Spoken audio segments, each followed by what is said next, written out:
I'm here to talk about success, right?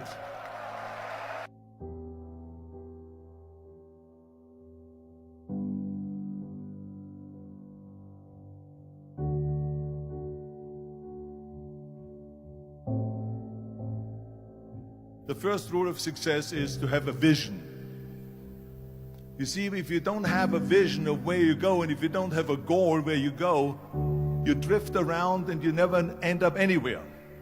It's like you can have the best ship in the world, you can have the best airplane in the world. If the pilot or the captain doesn't know where to go, it would just drift around. It would not end up anywhere, or most likely in the wrong place. So I was very fortunate that I stumbled onto my vision.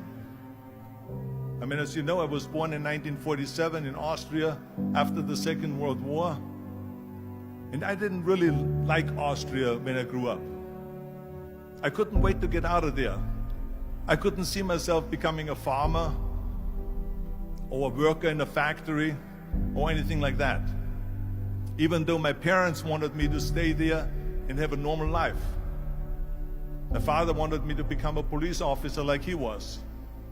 My mother wanted me just to stay there and marry a girl with the name of Heidi, hopefully, and have a bunch of kids and run around like the Van Trapp family in The Sound of Music. But that was their vision, not mine. My vision was totally different. I felt that I was born for something special, for something unique, for something big. Do you know how great it felt that I knew where I was going? Imagine the majority of people don't know where they're going. When you have a goal, when you have a vision, everything becomes easy. Because remember that in America, for instance, when you study, you will see the percentage of people that like their jobs. 74% hate their job in America. Now, there is not much different when you come to Europe. The majority of people don't like what they're doing because they're really not doing it because they didn't have a goal and they followed this goal. They just aimlessly drift around, and then all of a sudden there's a job opening, so they get that job because you have to work. But then when you work, it's a chore. It's work. It's not fun. So if you think about, only a quarter of the people really enjoy what they're doing in life. That is unbelievable if you think about it. So I felt so blessed that I knew what I was doing. It's like a medical student that studies and knows he wants to become a doctor. You know where to go. So I knew where to go. So people always ask me, when they saw me in the gym in the pumping iron days, they say, why is it that you're working out so hard? 5 hours a day, 6 hours a day, and you have always a smile on your face. The others are working out just as hard as you do, and they look sour in the face. Why is that? And I told people all the time, I said, because to me, I'm shooting for a goal. In front of me is the Mr. Universe title.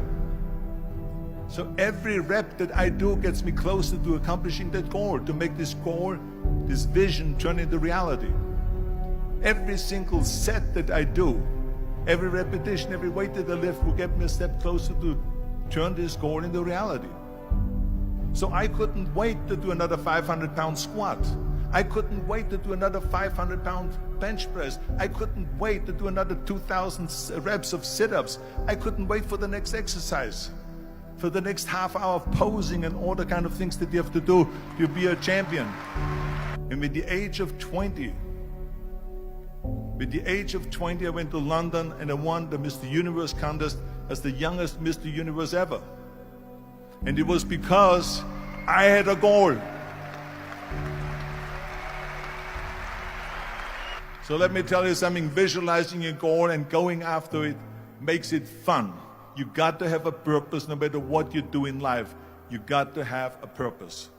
So that's rule number one, have a vision. Rule number two is, don't listen to the naysayers. Don't listen to the naysayers.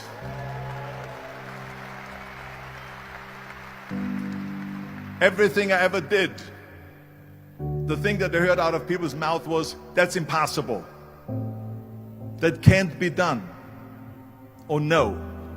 So whenever someone said to me, it can't be done, I heard it can be done.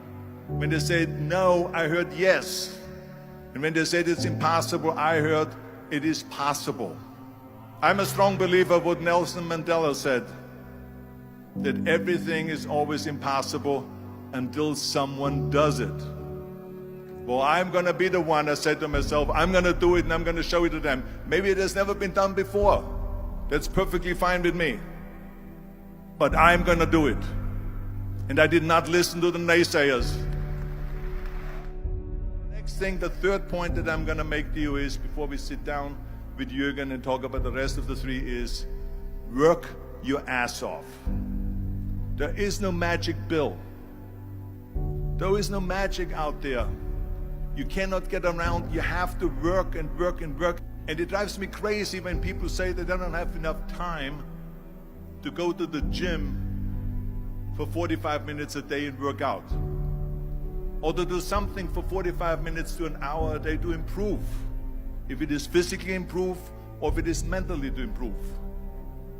Imagine you read 1 hour a day about history. How much you will learn after 365 hours in 1 year. Think about if you study about the history of musicians, of composers, how much you would know. Imagine if you would work on a business, on some business that you want to develop every day for an hour.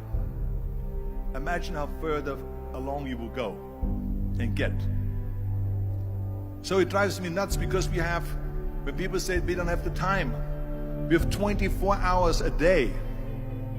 We sleep 6 hours a day, so that gives you still 18 hours. And there's someone shaking their head out here in front. They say probably, I don't sleep 6 hours, I sleep 8 hours, right? Or just sleep faster.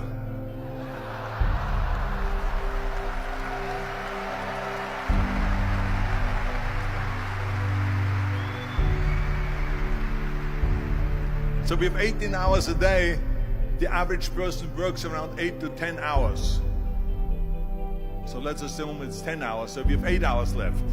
Then you travel around an hour a day, maybe 2 hours a day. So now you have still 6 hours left. So what do you do with these 6 hours?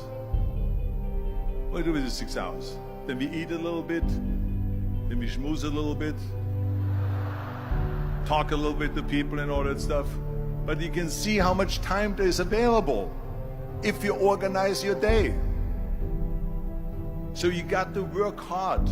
I mean, let me tell you something. When I went to America, I went to college. I went and worked out 5 hours a day. And I was working on construction. Because in those days in bodybuilding, there was no money. I didn't have the money for food supplements or anything. So I had to go to work. So I worked on construction. I went to college. I worked out in the gym, and at night from 8 o'clock at night to 12 midnight, I went to acting class 4 times a week. So I did all of that. There was not one single minute that I wasted. I became very friendly with Muhammad Ali in the 70s. And Muhammad Ali worked his butt off. And I saw it firsthand. And I remember that there was a sports writer that was there in the gym when he was working out and he was doing sit-ups. And they asked him, how many sit-ups do you do? And he said, I don't start counting until it hurts. Now think about that. He doesn't start counting his sit-ups until he feels pain. That's when he starts counting. That is working hard. And so you can't get around the hard work. It doesn't matter who it is. As a matter of fact, I believe what Ted Turner said. Work like hell and advertise.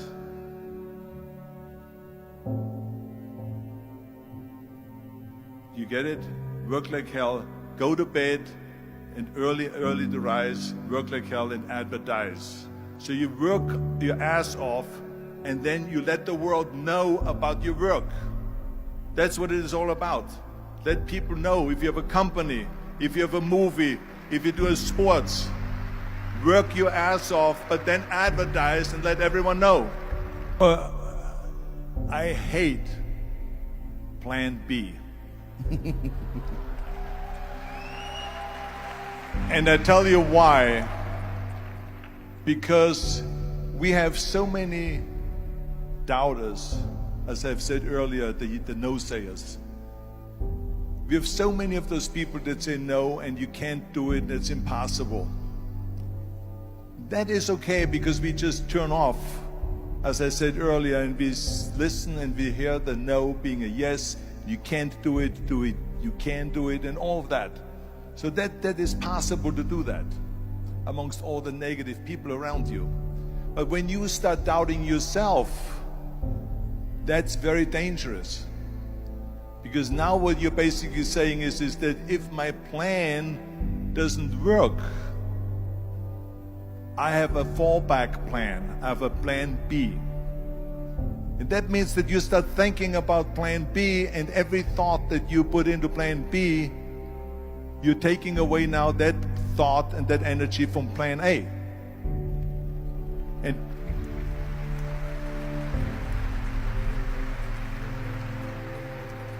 And it's very important to understand that we function better if there is no safety net, because plan B becomes a safety net. It says that if I fail, then I fall and I get picked up and I have something else there that will protect me.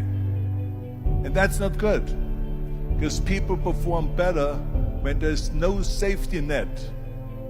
People perform better in sports and everything else if you don't have a plan B. To me, it is very dangerous to have a plan B, because you're cutting yourself off from the chance of really succeeding. And the reason, one of the main reasons why people want to have a plan B is because they are worried about failing.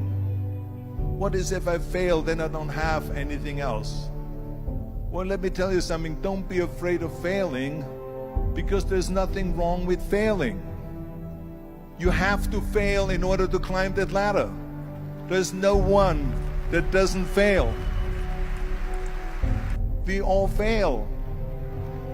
It's okay.